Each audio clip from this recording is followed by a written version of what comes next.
c'est intéressant pour un professionnel de temps en temps de pouvoir échanger avec d'autres personnes du même monde, mais de métiers différents.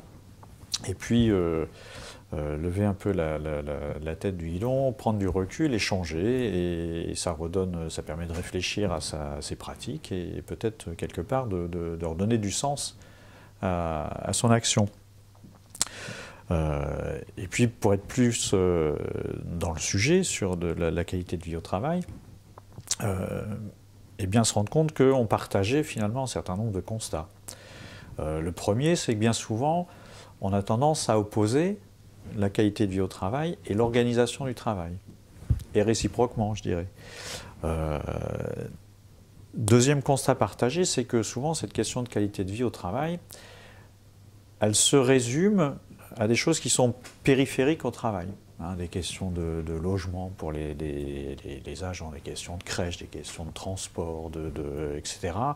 Ou alors, dans le cadre notamment des contrats d'amélioration des conditions de travail, des aspects matériels, soit des formations ou l'achat de matériel pour aider. Mais il nous a semblé que la qualité de vie au travail, c'était pas tout à fait cela. C'était cela, mais pas seulement cela. Et puis le dernier constat, c'est qu'on travaille tous pour gagner sa vie, mais à l'hôpital, il y a autre chose. À l'hôpital, il y a ce qu'on appelle des valeurs, parfois sans trop les définir. On ne travaille pas dans un hôpital sans quelque part une notion de don, sans quelque part une notion de service. De service, pas forcément public, mais de service au public. Et ça, c'est un socle très fort, c'est quelque chose de très fort. Ça peut être très positif, mais à l'inverse, ça peut être un gros motif d'insatisfaction des personnels quand justement ces valeurs sont mises à mal par les conditions d'exercice. Parce que la qualité de vie au travail, il nous a semblé que c'était aussi, et peut-être d'abord, un ressenti.